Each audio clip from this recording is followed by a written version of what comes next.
자, 마지막으로 정광훈 얘기 좀 해볼게요. 정광훈이 이제 200명을 당선을 시키게. 나만 믿어.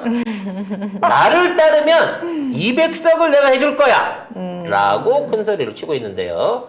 해도 지나치고 있는데 심지어 알맹이에 있는 국진당 내부에서는 아무도 비난을 안 하고 있다는 거죠. 맞지. 자, 한번 볼까요, 기사부터? 네, 전광훈이 어제 기자회견을 열어 정치인은 권력을 가짐으로 반드시 종교인의 감시가 필요하다고 말했습니다. 그러면서 총선에서 국짐 200석을 서포트하는 게 한국교회의 목표다라고 강조했습니다. 우리를 해준다니까 민주당 200석 만들어준다는 얘기야? 만들어주겠네. 정광훈 덕분에. 그렇죠. 정광훈이 이렇게 해주시면 200석 민주당 만들어줄 수 있죠. 아유, 계속해. 더해. 근데 더해. 이 새끼가 네. 정치인은 권력을 가짐으로 종교인의 감시가 필요하다.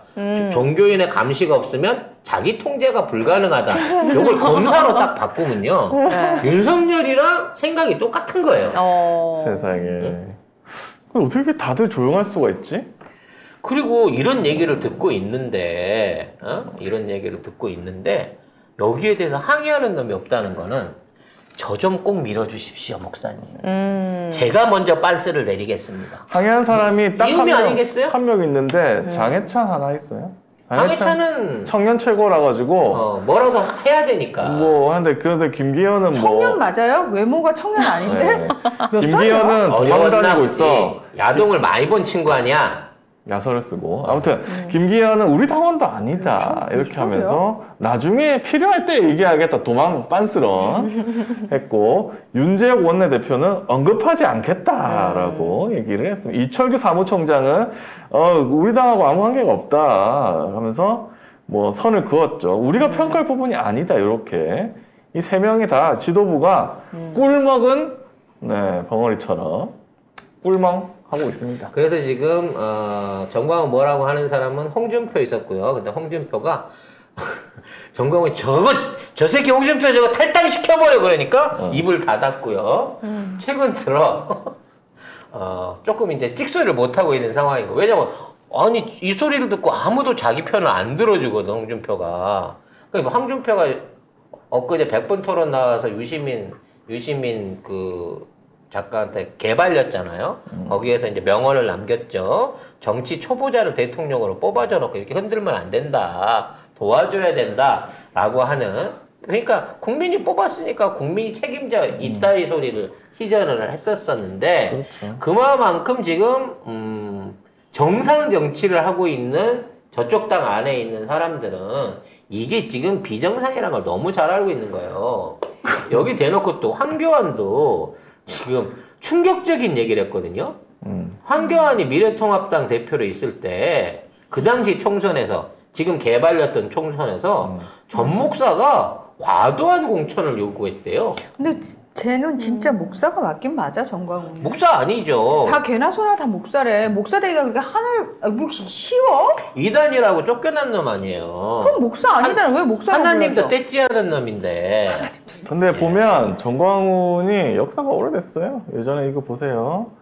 김기현 전 울산시장을 2019년에 오래전이네요. 머리도 깎았네 김기현. 오. 예. 이 폐역한 정권, 독재 정권을 향해 외치는 이사야 같은 선지자가 저는 정광훈 목사님이라고 생각합니다라고 김기현 이렇게 얘기를 했거든요. 간증을 했었군요, 그 당시부터. 자, 그리고 이거는 황교안입니다. 지금은 싸우고 있지만 예전에 이게 뭐냐, 문재인 하야 범국민투쟁본부.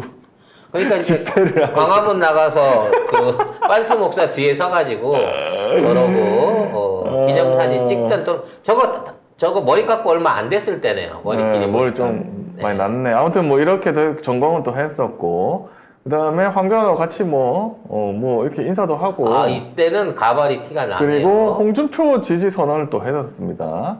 정광훈이. 그러니까 정광훈 네. 입장에서는 이 새끼들이 장 열릴 때마다 불러다가 원숭이 노릇 시켜놓고 필요할 때는 다 써놓고 지금 와갖고 막말한다고. 지금 내 얘기를 안 듣네. 내가 그때 저렇게 손 안 들어줬으면 니들 중에 될 놈들 누가 있어? 여기 김진태도 있었네요. 네. 김진태도 광화문에서 열린 문재인 탄핵 뭐 국민 저 대회. 카우보이 모자는 뭐냐?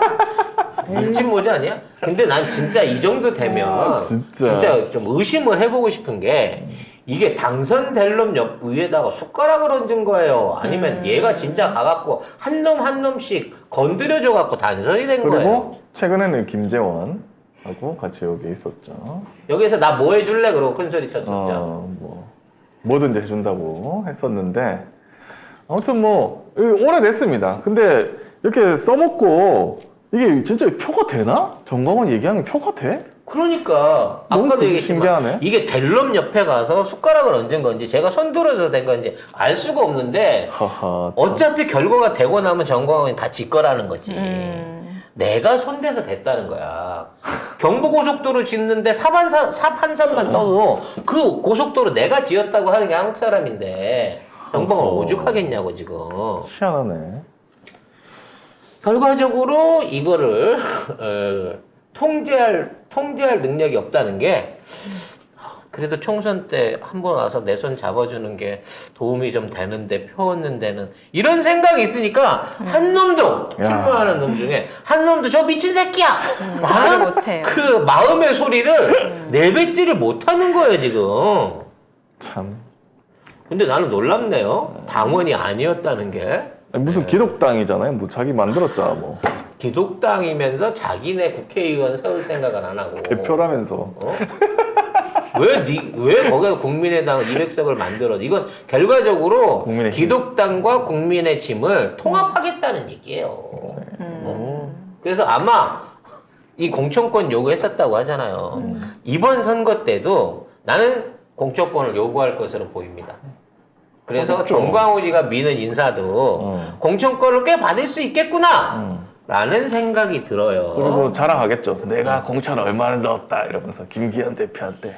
결론은 중요한 거는 지금 어쨌든 만약 경이 계속 살아 있다면 앞으로 아, 또 그런 당연한 듯한 불행한 가정을 하고 그래요. 예. 계속 아니 살아 경이 만약에 있다면 살아 있다면 검사들로 쫙 배치를 할 건데 그 공천권 지금 경이 자기가 손에 쥐려고 하는 거 아니에요? 그러니까 근데 정광훈이가 대구 경북에만 한다잖아. 대구 경북에만. 아니 그러니까 그 정광훈이가 아니 나한테 공천권 줘 그러면 경하고 부딪히지 않나? 그러니까 이제 김건희하고 부딪히는 거 아니에요? 김건희? 그렇지. 공천권이 김건희한테 있다 그래. 아무튼 누가 있든지 간에 그 부부하고 정광훈하고 그 공천권을 놓고 싸울 때 윤핵관들 그다음에 지금 우리 지금 자꾸 살천지 신천지 통일교 이쪽도 가만히 있지 않을 거라는 거예요. 결과적으로 지금 정광훈이 이렇게 나대는 거에는 지금 뭐 전두환 선자 사건에서도 지금 얘기가 드러나고 있습니다만 지금 올해 전두환 친구라고 우리가 알고 있었던 그 기장 목사 이쪽 라인들이 정광훈하고 지금 힘을 합치고 있다는 거예요. 그러니까 이게 이제 종교계는 정광훈계부터 시작해갖고 여러 개의 조용기계도 아직 남아있어. 영락교회도 남아있을 수 있고, 소망교회도 남아있을 수 종교 있고. 전쟁이 종교 전쟁. 이 모든 애들이 선거 때만 되면 하나로 뭉친다는 겁니다. 일단 이기고 보자는 차원에서 하나로 뭉친다는 거예요. 그리고 그걸 갖고 다시 나중에 지분 싸움을 한다는 거거든. 근데 정광훈이 같이 이렇게 하기도 전에 미리 설치면, 선불을 받겠다고 이렇게 미리 설치면, 다른 협조자들이 불안감을 느낀다는 거예요. 야, 이거 뭐, 나중에 내가 얘 돕다가 정광훈이 혼자 좋은 일 시키겠는데? 라는 차원에서 이 조합이 이번에는 제대로 이루어지지 않을 가능성이 높다는 겁니다. 결국 총선 안에서 가장 큰 역할을 했었던 건 언론을 제외하고 나면, 사조직을 제외하고 나면, 이와 같은 종교나 사학재단에 있는 사람들이 동원력이나 충성도가 가장 높았다는 거예요. 여지껏 선거들을 보면. 거기에 무당들까지 합쳐버리니까 어마어마한 결집력을 보였던 거거든. 근데 끝나고 나서 거기에 대한 제대로 된 공적이나 분배가 이루어지고 있냐는 거지 잘 안 이루어지고 있다는 거예요. 저런 사람이 뭐 정치인을 뭐 왔다 갔다 쥐락펴락 하는데도 사람들은 찍겠죠? 결과적으로 내 통제를 받아라. 찍는 사람도 있겠죠? 그렇지. 내 통제를 받아라 이런 얘기도 있었고요. 아이고. 이제 그러한 역사 과정 중에 황교안이가 50억을 받아 챙기고 공정권을 팔았다라고 하는 정광훈 폭로가 고소고발 사건으로 이어졌었던 그런 전례도 남기고 있습니다. 그러니까 사공이 많으면 배가 산으로 간다고 지금 저쪽 국진당 안에는 가면 갈수록 이와 같은 변수들이 자꾸 더 많이 생겨나고 있다는 점. 정광훈도 민주당 200석 이상을 위해서 이렇게 노력하겠다고 출사표를 보여줬다는 점에서 고맙네. 우리는 정말 아까 얘기했던 제대로 된 국회의원만 추천하기만 하면 그렇지. 공천만. 공천만 제대로 하면. 하게 되면 승리에 대해서는 걱정하지 않아도 될 지지율과 단계에 있다는 거예요. 물론 1년이 남았기 때문에 얘네들 이걸 뒤엎기 위해서 얼마나 많은 나름대로의 위장전술을 피고 연극을 하고 언론을 통해서 온갖 거짓말들을 쏟아낼지 모르겠습니다만 이미 나올 수 있는 카드, 속을 수 있는 거짓말들은 다 나오지 않았느냐. 빨갱이 프레임 하고 그다음에 마약 요새 많이 하는 거 하고 그다음에 흉악범들 기사 내는 거 하고 이런 걸로 해가지고 기사를 좀 물타기 하려고 정치 기사 안 보게 하려고 하고 있습니다. 하지만 윤석열과 김건희가 있는 이상 절대 지금에 있는 지지율 하락을 피할 수가 없다. 왜냐면 이런 게 계속 튀어나오거든요. 일본이 외교 청서를 공개를 했는데 한국이 아무 근거 없이 독도를 불법 점거하고 있다. 뭐 이런 기사가 계속 터져나가고 있거든요. 근데 여기에 대해서 예전 같으면 항의를 하고 조치를 하고 할 텐데 조치는 하긴 했대요. 근데 했대? 문제는 역대 내각의 역사 인식 계승 그때 기시다가 말한 거 그것조차 없어졌다.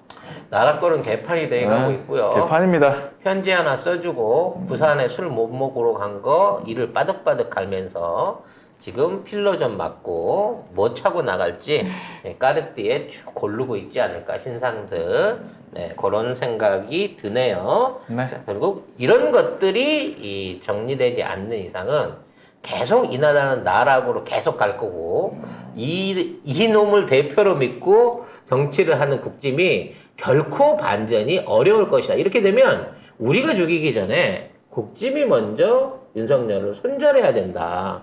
그렇지 않으면 총선 폭망 진짜 200석 넘는 민주당의 승리가 실현성이 있다. 가능성이 있어진다라는 위기감이 4번을 더 촉발시킬 것이다. 라고 예상해 봅니다.